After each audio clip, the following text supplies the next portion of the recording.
So, welcome to another episode of Tales from the Trenches. Today we have with us Nick Kallipolitis. I hope I pronounced that correctly, Nick. No one pronounces much correctly. Very good, Partha. You did very well.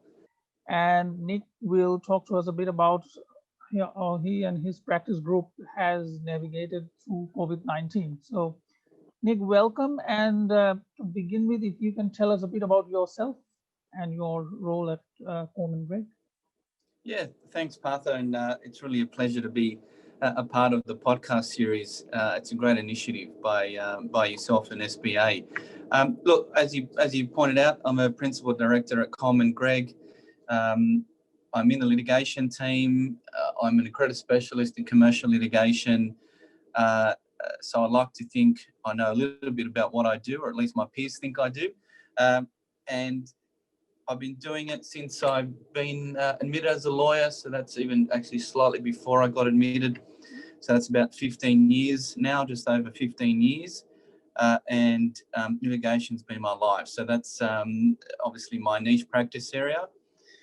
And in terms of the firm itself, so there are two principals in our litigation team. And we've got a number of senior associates, a special counsel, associates, and some lawyers. So we're quite a diverse mix of a team.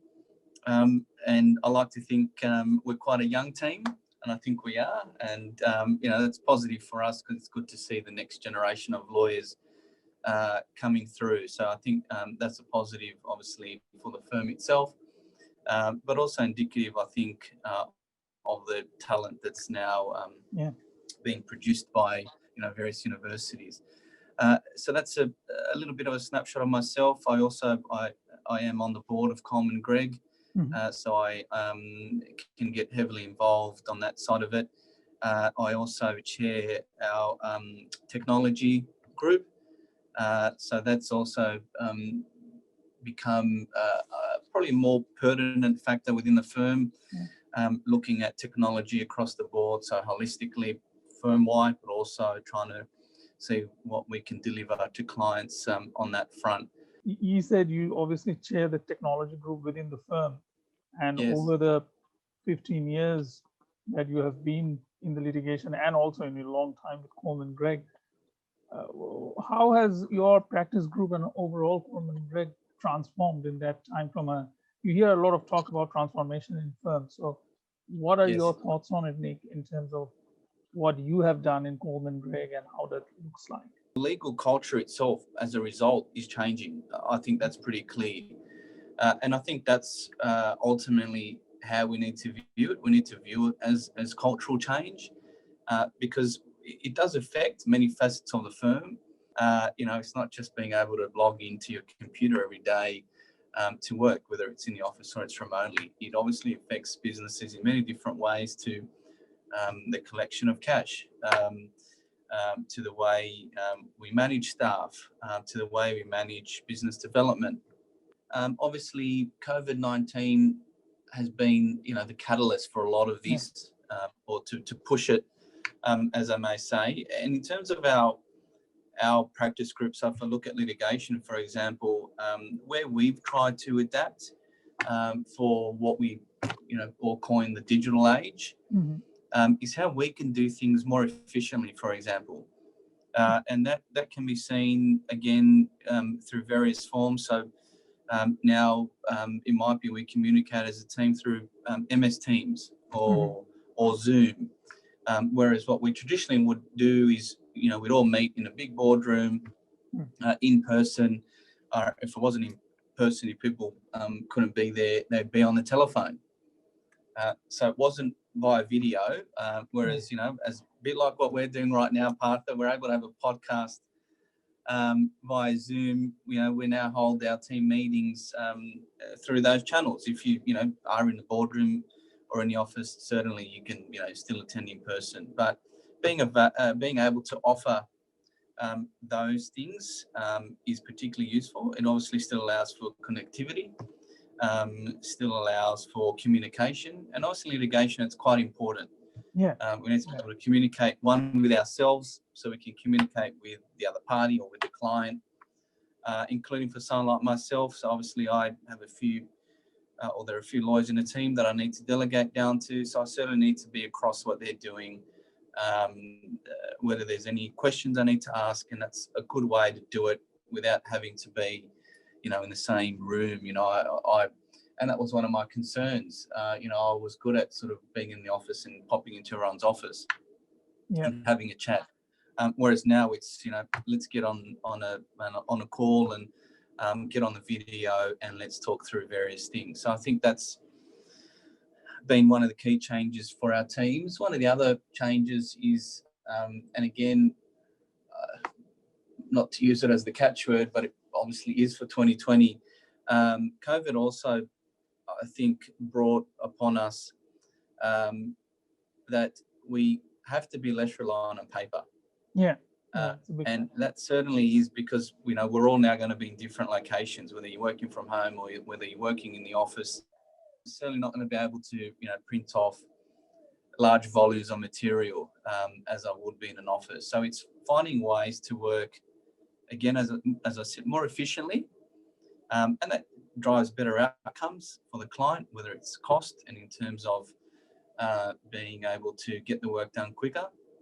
So one or a piece of technology that we brought in to help us implement that, for example, is a product called Bundle Docs. So that, and I'll go into a little bit more detail about that later, but that's another way that we're trying to drive this legal industry transformation, at least within our team. Obviously, one of the other facets has been this working from home culture. Obviously, we were all forced to work at home at one point. Again, people had to adapt very quickly. And we did have some people who would work from home previously, but it was probably, the rarity. Whereas now we were, as I said, initially forced. But what we've seen is it has, as a result, allowed us to say to people, you can work from home, whether it's 1 day, 2 days, or 3 days a week. And if that's what you find as a way to work efficiently, but certainly if you feel like you need to come into an office, you can still have that ability. That's been some of the changes that we've seen in the team, of certainly across the board, but even in our team, obviously there were certain people from the litigation team who were working from home. So a lot of that has been, being able to use technology better, understanding the advances in technology, how lawyers can work more closely with their clients by not being able to see them in person. So that's been the other facet to what we do. And, for the lawyers out there, obviously being able to market or business development, one of the fundamental aspects of practice and practice development. And I'm sure a lot of people would have found it hard to do that given the circumstances we found ourselves in. So it's also was about learning how we, again, in litigation, could still do those things without being able to do it in the traditional way.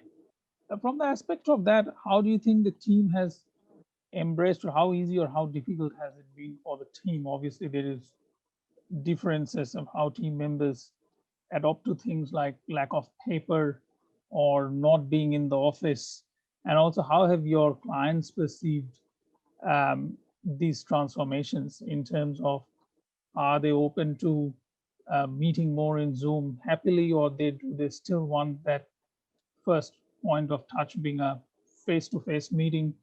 Look, in terms of the staff, it's like anything, you're going to have a mixed bag. So you'll certainly have some who just can adapt really quickly. And then you'll always have others who it takes their time. Change can be difficult. What's important is just trying to manage them through that process. Not to fear it, but just to understand it. Understand the change, why the change is necessary. And learning to work with that change. And I think that's what's been key with a lot of employees. And one good way we've done that is we try and get what we might call a super user, for example. So someone who might be really good at a particular piece of technology to become a touch point. So that takes away some of that fear or anxiety that people may be experiencing, having to learn something Yeah. for the first time, that there is someone who they work with within the same team that they feel comfortable with, that they can reach out to, without any fears of pushback or criticism, and they can get answers answered pretty quickly or questions answered pretty quickly, and they can carry on with their work. The easier we make it for staff, the easier it is for them just to keep doing what they need to do and to continue with that business or business continuity. So that takes me then into the client perspective, because what's important for them is continuity in the work that they need done. So as long as they can see they're still able to communicate with their lawyer, they're still able to get whatever legal work they need addressed in the time limits they have, it also gives them that certainty and confidence to know that, we're still that law firm of choice. We can provide them the services that they need, and it's business as usual. And look, for the most part, everyone accepted that there was a new way of doing things, and that would be by video. And most people adapted to it pretty quickly. I think I have to say, and through my own personal experience, I don't know what you've experienced, Partha, but as people are now getting back to a level of normality, I think there's been a bit of a craving for that one-to-one time again. And, that's normal because obviously we're human, so we still enjoy going out for a coffee or a lunch because that's human interaction. And that will come back. I think that what this has done is to say to people, there is a way to do things differently to the way we were. So it's made it more acceptable. I've had clients who have been overseas and obviously were stuck there, weren't able to come back to Australia. And if it wasn't, for software like, your Teams or your Zoom, it would have made it very difficult. Because yes, you can still obviously talk over the telephone, but with these technologies, you can share information on your screen, documents, you can work through something together. You've got that level of transparency, and it allows, as I said, for more of that truer form of business continuity if you had them sitting in front of you in your office. Also with the work arrangements, obviously that has transformed so much because of COVID. Do you think longer term, obviously a lot of your team members will want that significant amount of flexibility in working? Like what does that look like for you guys in the next 12 months? Look, I think we've seen probably a bit more of a hybrid. So what I mean by that is this, what we've seen is actually employees going, in fact, if I need to go to an office, can I work at the office that's closer to home? Because what we find is where we can accommodate employees and give them that comfort, then they're obviously more open to the way that they need to work. It creates firm loyalty. It shows them that we're in this together, and that's obviously the year that we've had.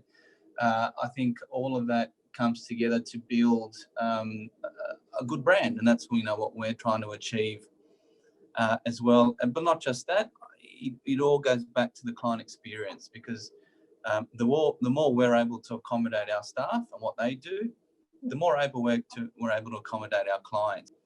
So I think what we've tried to do is just to be flexible and cater to each individual to the best extent that we can. That's been very insightful, Nick, in terms of understanding how COVID has impacted and what you have done, and sort of think it's of great interest to obviously a lot of practices at the moment of what everyone else is doing around dealing with the impacts of COVID and transformation. To conclude with, Nick, we ask everyone on the podcast, is that something that your colleagues at Coleman Greig doesn't know about you?